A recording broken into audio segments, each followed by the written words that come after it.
Hey everyone, it's Kato, and in today's video I wanted to go through 5 more design tips for your island.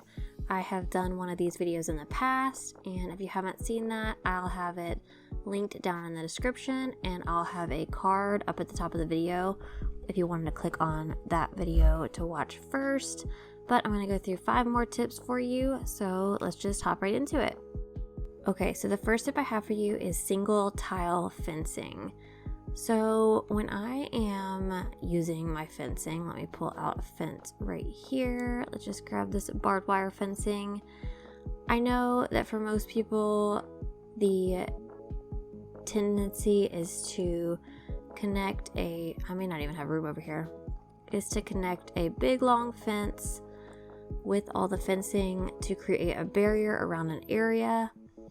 In some instances, I will do that. I'll connect several pieces together, but generally speaking, I like to use just one piece of fence.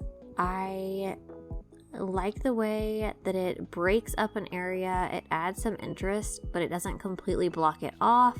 So as you can see here, I have this rope fencing that I'm using. I also use the log stakes a lot as well, and they kind of act as a fence. But I'll walk over here and show you guys. I also have, you'll see, some barbed wire fencing. I've even got this hay fencing here. All of them are just one tile. I've got more here. And then if you come down this way, I'm even using the country fencing, some more barbed wire fencing over there. So as you can see, I use this a lot on my island, especially if I have a space that I'm not really sure what to put. I will add some fencing, and my new favorite thing, courtesy of my friend Leanna, I like to have a barbed wire or country fence, and then right behind that I will have a hedge. And I absolutely love the way this layered fencing looks. I just think they look so good together, especially with the hedges this color. And I think it'll continue to look good in the winter when the hedges have snow on them. But yeah, I definitely recommend trying some single tile fencing and see how you like it on your island. Okay, so the next tip I want to talk about goes along with a tip that I had last time, and that had to do with layering. So this tip is to offset items when you are layering them, especially if the widths of the items are the same. And I'll show you guys what I mean here. So for example, I've got this imperial chest here. I'm actually gonna turn it around the other way. Give me one second. Okay, so we got this imperial chest. We're gonna use the back of it here. And then I've also got a log decorative shelf in here. Okay, and as you guys can see, they're both 2 tile widths wide. So this looks decent, and you could decorate it here and it would look nice. Let me push this back directly against the shelf there. Yeah, so you can see the 2 of them layered together. I think it looks really nice. But my preference when having items like this is to offset them a little bit.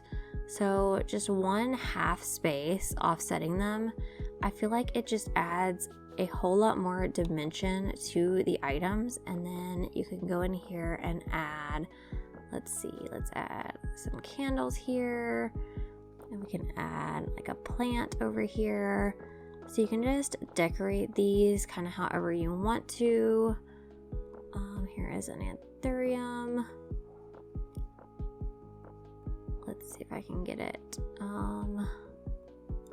Scoot this back and get it facing the right way so I can show you guys what it looks like. But as you can see, just that little offset of the layering just really helps to add some different texture and dimension to the area. Let's see if I have anything else. Let's just add this firewood. I don't know. Just so you guys can see. Okay. So here is an example of what it would look like.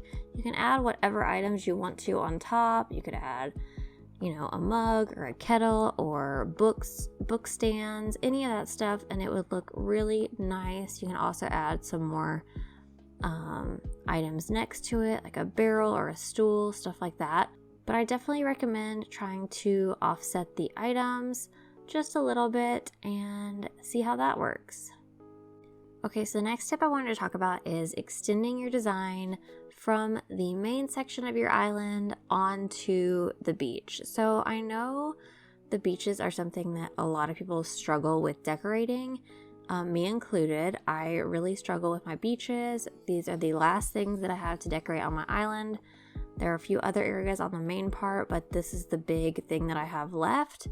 So I was thinking, what can I do to finish up these beaches? Because I'm out of ideas for what to do to decorate. And so I came up with the idea to just continue the design from the main part of my island onto the beaches. So I decided that I wanted to do this little garden area over here.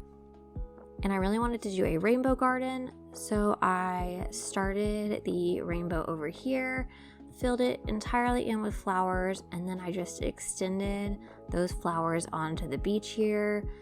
I know in a real world, flowers would not grow on a beach like this, but I really love the way that it looks. I love the continuation down, and then I just have this little pathway walking through, and I really like the way that it turned out. So I'm going to show you guys one more area that I have. Okay, so I'm going to show you guys one more section that I have as an example of this. This one isn't quite as literal because they are slightly different in terms of what they are. So I have this pottery section here that I've worked on. I started this on a stream the other night, and I've kind of finished it up a little bit, and then I decided to just kind of have it flow into this strawberry farm on the beach. Again, a strawberry farm would not be on a beach, but I'm just going to continue everything onto the beaches, not worrying about if it's realistic or not. I just want the designs to look just as cute as the ones on my main island. So I'm just going to roll with it and have these kind of designs on my beach. And then I moved Tabby's house over here to kind of complete this little area, and I really love the way that it turned out. So that's just an idea for your beaches, and I hope you guys like it.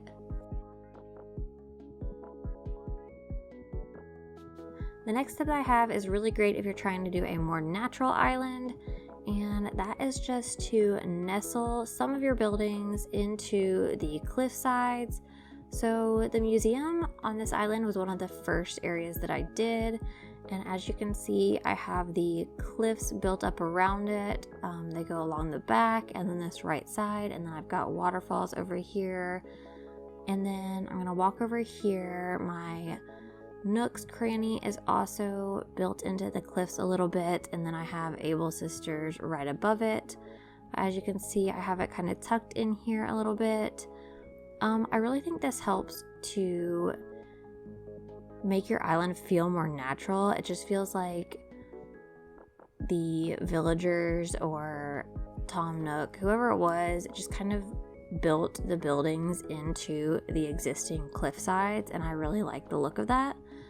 The last one I'll show you over here is Dobie's house. I actually recently changed this one. I had it on the second level, but I needed another incline. So I took it all down, and then I just nestled it in here in this cliff, and I really love the way that it looks. I just love that little tucked in feeling. I just feel like it's super cozy and nice, and it's fun to decorate these little nooks, these little areas in here. So yeah, tucking buildings into cliff sides is another tip for you. All right, so last tip I have for you today is not necessarily a tip, but I just wanted to highlight another one of my favorite items, and that is the wooden stool.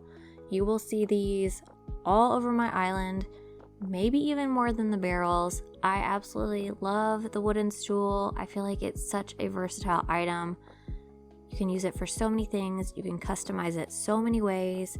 You guys can see here, I just have it here with a sapling dropped on top of it. I do this a lot where I just drop saplings everywhere. You can see another one over here. I've customized it to have a cushion on the top of it, and that's just a sable pattern, and then a little ukulele next to it. So I will show you guys. Let's see if I can find some room for this.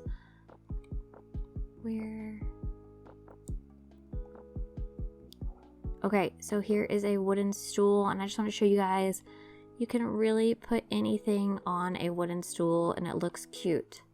Kettle looks cute. You can put a duck on it and the duck looks cute. You can really use anything. I like to put mugs or coffee cups on top of them. You could use the firewood. I mean, really, any of the items look amazing on top of the wooden stools. The Tree's Bounty lamp is another good one. So there are all of those. And then I love the way that you can customize the wooden stools with the cushions on top. So you can see here I have a different sable pattern. And I honestly recommend looking at the sable patterns because there are so many good ones and you don't have to waste a custom pattern slot if you use her patterns. So definitely recommend doing that. But yeah, I just love the wooden stool so much and I really wanted to highlight it. So I hope you guys enjoyed this video. I hope you found some of these tips useful. If you have any tips for me, I would love to hear what they are. Please leave them in the comments below.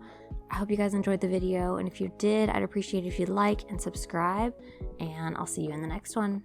Bye.